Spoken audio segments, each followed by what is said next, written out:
रहीम and अस्सलाम वालेकुम students, कैसे हो भाई? सारे ठीक ठाक हो? देखो भाई, आप लोगों ने शॉर्ट क्वेश्चन को कैसे अटेम्प्ट करना है लास्ट वीडियो में ये तो सीख लिया। अब उसी के बाद साथ ही मैंने कहा ये भी डिस्कशन हो जाए कि अगर कोई लॉन्ग क्वेश्चन आता है और वो लॉन्ग क्वेश्चन 4 नंबर का है, इसमें आपने 4 में से 4 नंबर कैसे अटेन करने हैं, आइए जरा उस पर बात कर लेते हैं। तो भाई एक बात तो पहले पहले बांध लो, जब भी लॉन्ग क्वेश्चन आपको करना है आपको उसके अंदर हेडिंग्स जो हैं वो लाजमी बनानी है। अब ये हेडिंग बनाने का क्या तरीका हो सकता है, क्या हेडिंग्स आप बना सकते हैं, आइए जरा उनको देख लेते हैं। तो देखिए भाईजान, पहले तो आप सबने क्या करना है, हिस्ट्री ऑफ द टॉपिक, मतलब साइंस सब्जेक्ट्स जो भी हैं, केमिस्ट्री है, फिजिक्स है, बायोलॉजी है, कंप्यूटर है, जब भी आप इन सब्जेक्ट्स के लॉन्ग क्वेश्चन अटेम्प्ट करना शुरू होंगे तो आपका काम है, आप देखिए ये जो सारी हेडिंग्स मैंने लिखी हैं इनमें से आपके लॉन्ग क्वेश्चन में कौन कौन सी हेडिंग्स फिट हो रही हैं। तो भाई देख लें, पहले तो है simply history of the topic. भाई जो भी टॉपिक पे बात होने लगी है उसकी जो हिस्ट्री पता है लिख दो। कब ये डिस्कवर हुआ, किसने डिस्कवर किया, कैसे डिस्कवर किया, क्यों डिस्कवर किया, ये बातें। तो हिस्ट्री ऑफ द टॉपिक सबसे पहले। उसके बाद हिस्ट्री ऑफ द साइंटिस्ट, चाहे वो साइंटिस्ट था, चाहे फिजिस्ट था, चाहे बायोलॉजिस्ट था, बोटैनिस्ट था, जो भी था, भाई उसने क्या नाम क्या था उसका, अगर उसका नाम पता है, वो कब पैदा हुआ, कब गया इस दुनिया से, ये सारी बातें पता है वो लिख दो। उसके बाद इंट्रोडक्शन ऑफ द टॉपिक, जो टॉपिक आप एक्सप्लेन करने जा रहे हैं आपको उसका इंट्रोडक्शन लिखना है। तो पहले तो ये 3 हेडिंग्स देख लीजिए, ये तो आपके किसी भी लॉन्ग क्वेश्चन में फट से फिट हो जाएंगी। उसके बाद ये फिर से वही बातें आ गई जो आपको शॉर्ट क्वेश्चन में मैंने सिखाया था। भाई ये हो गया। उसके बाद दोबारा यहां पे आ जाओ, जो डेफिनेशन पता है, कोई एग्जांपल पता है, कोई यूनिट पता है, कोई सिंबल पता है आपको, कोई डायग्राम है, ग्राफ है, डायमेंशन उसकी कोई पता है, रीजन, फार्मूला, रिलेशन, कोई सब कुछ जो बात पता है फिर से। लेकिन मैंने पहले कहा था छुपा के नहीं लिखनी है आपने, कोई भी बात आपको पता है उसको एक्सप्रेस करके लिखो। एग्जामिनर ने या पेपर चेकर ने जब आपके पेपर को देखना है उसने देखना भाई क्या एक्सप्रेस किया हुआ है, क्या उसको बासानी मिल रहा है, वो उसको फौरी चेक कर लेगा।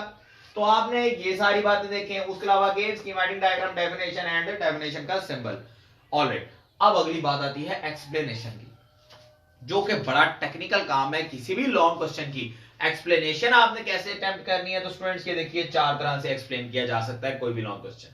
आप उसको थ्योरेटिकली एक्सप्लेन कर सकते हैं, आप उसकी पिक्चर देख के यानी कि डायग्राम के थ्रू पिक्टोरिकली उसको आप रिप्रेजेंट कर सकते हैं, या मैथमेटिकली या ग्राफिकली। अब ये एक्सप्लेनेशन कौन सी होनी है, आमतौर पर ये एक्सप्लेनेशन फिट हो ही जाती हैं। फॉर एग्जाम्पल आपके फर्स्ट ईयर केमिस्ट्री में एक लॉन्ग क्वेश्चन है मैस स्पेक्ट्रोमीटर। अब आप देखिए स्टूडेंट्स, उस मैस स्पेक्ट्रोमीटर में इसमें से थ्योरेटिकल एक्सप्लेनेशन लगेगी, जो उसका थ्योरी से रिलेटेड पता है वो सारा बता दो। उसके अलावा पिक्चर राइटिंग, डायग्राम है उसमें, डायग्राम को अच्छे से लेबल करो, डायग्राम के कंपोनेंट्स को लेबल करो, डायग्राम के कंपोनेंट्स को एक्सप्लेन करो, ये उसकी पिक्चर राइटिंग हो जाएगी। उसके बाद देखें मैथमेटिकल, जी हाँ जी उसमें मैथमेटिकल भी है, मैथ्स टू चार्ज रेशो वाला जो है हमारे पास, ठीक है ना, वो वाली बात आप लिख सकते हैं।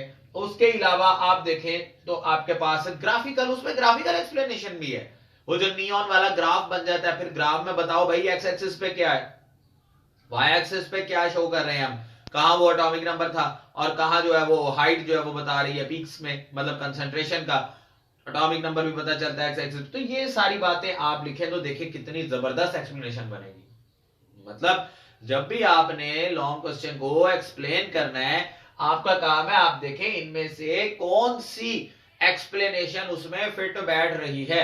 आमतौर पर ऐसा होता है कि 2 या 3 एक्सप्लेनेशन लाजमी लग जाती हैं। देखो थ्योरेटिकल एक्सप्लेनेशन तो हर लॉन्ग क्वेश्चन में होगी, जिसमें आपको लिखना है all related to topic in English, try to be in technical language as well.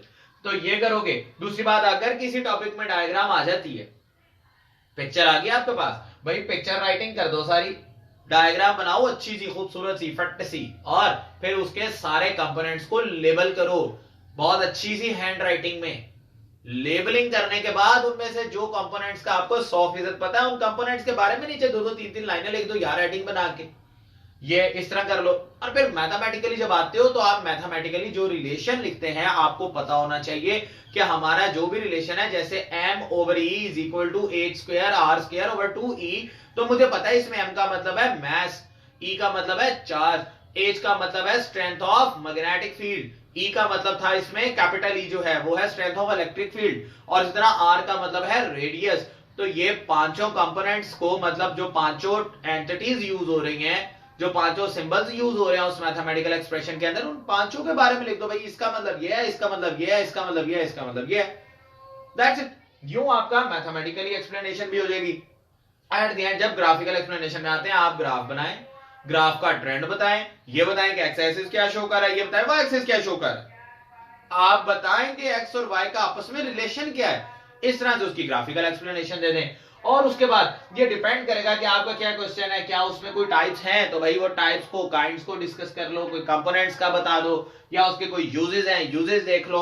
आपने ओवरऑल क्वेश्चन से क्या इंटरप्रेट किया, क्या सीखा, वो बता दो। और उसके अलावा उसका क्या कंक्लूजन निकलता है लॉन्ग क्वेश्चन करने का, आपने किस टॉपिक को सीखा, क्या बात की। अगर आप ये सारी बातें हेडिंग्स दे के एक्सप्लेन करते हो, भाई कैसे मुमकिन है कि 4 नंबर के लॉन्ग क्वेश्चन में आपके 4 मार्क्स ना आए। देखो ना, सिंपल सी बात है, यहां पर ये कितनी हेडिंग्स है तकरीबन 1 2 3 4 5 6 7 8 9 10 11 12 13 14 15 16 17 18 19 20 21 22 23 24 25 26 26 हेडिंग्स है भाई। अब खुद सोचो, चलो 26 की 26 नहीं, 26 नहीं लगेंगी क्या, 22 भी नहीं लगेंगी, 20 भी नहीं लगेंगी, 18 भी नहीं लगेंगी, 15 भी नहीं लगेंगी, भाई 12 हेडिंग्स भी नहीं लगेंगी। और इनमें से कोई 10 हेडिंग्स तो आप ऐसे ही निकाल ही लोगे ना अपने हर लॉन्ग क्वेश्चन के लिए, उससे ज्यादा ही निकाल लोगे। तो भाई खुद जरा सोचो, जरा अपने दिमाग से खुद सोचो कि अगर किसी 4 नंबर के लॉन्ग क्वेश्चन में पेपर चेकर को 10 से 12 हेडिंग्स मिल जाए that are properly related to their long question, तो भाई कैसा मुमकिन है ऐसा कि आपके 4 में से 4 नंबर ना आए। आई एम फॉर श्योर, पक्की बात है, आपके उसमें 4 में से 4 आएंगे। तो इस तरह से क्वेश्चन को अटेम्प्ट करो, इस तरह से अपने पेपर को अच्छा बनाओ, मार्क्स अटेनिंग बनाओ, सिंपल सी बात है। तो आज से फिर अब तैयार हो जाओ, आपने जो भी लॉन्ग क्वेश्चन अटेम्प्ट करना है भाई सारा यूं करना है, किसी भी मैथमेटिकली, मतलब कोई भी आपका जो साइंस सब्जेक्ट है उसका।